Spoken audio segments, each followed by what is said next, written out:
saliva. Saliva, okay, very good. And now I will call on the second speaker for the affirmative team, Lisa, to put forward their case. Good evening, Madam Chairman, ladies and gentlemen. This House believes that the World Health Organization's dysfunctional internal structure and mishandling of major crises forced Mr. Trump to end support for the organization when it insisted on following its flawed policies. As the WHO's biggest donor, the United States deserved first-hand access to information about the virus to act rapidly and minimize the cases as much as possible. The United States is the biggest single donor to the WHO. It contributed more than $400 million in 2019, which is roughly 15% of the whole organization's annual budget. Despite the U.S.'s diligent efforts to aid the organization in advancing their research on the infectious virus, the WHO is not transparent with the United States. As the largest donor of the WHO, the U.S. deserves to receive high priority and must be provided with new scientific information as soon as the organization ascertained it. Instead, Mr. Trump learned of the information related to the coronavirus only after it had been issued to the public.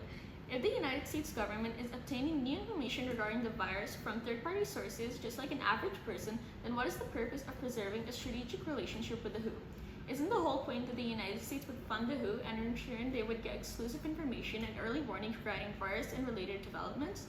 Thus, as a president and custodian of the taxpayers' money, a decision taken to stop funding should not be a point of disagreement by any standard of reasonableness. Mr. Trump believed that the funds that were given to the WHO should be redirected to a more reliable and effective organization by funding for the vaccine, provision of ventilators, or support to the poor who are most vulnerable to the coronavirus.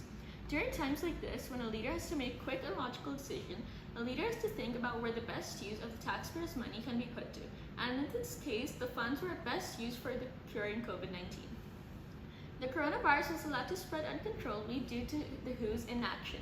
President Trump could see that the WHO had less regard for America's safety than his political agenda. Therefore, Mr. Trump took a rational decision and withdrew from the organization. Many countries are observant of America's actions, and by taking such a stand, Mr. Trump made other countries alert to the danger of the coronavirus and helped bring some light to the WHO's actions. If Mr. Trump had taken a weak stance against the WHO's actions, the world would not have noticed the slow response of the WHO toward the coronavirus and may have taken the pandemic less seriously. Moreover, Mr. Trump's message to the World Health Organization demonstrated that they couldn't be excused for their actions and couldn't simply dismiss those actions by stating that they were not aware of the situation. In other words, Mr. Trump's actions emphasized and highlighted the importance of actions that needed to be urgently taken to declare this virus as a world pandemic.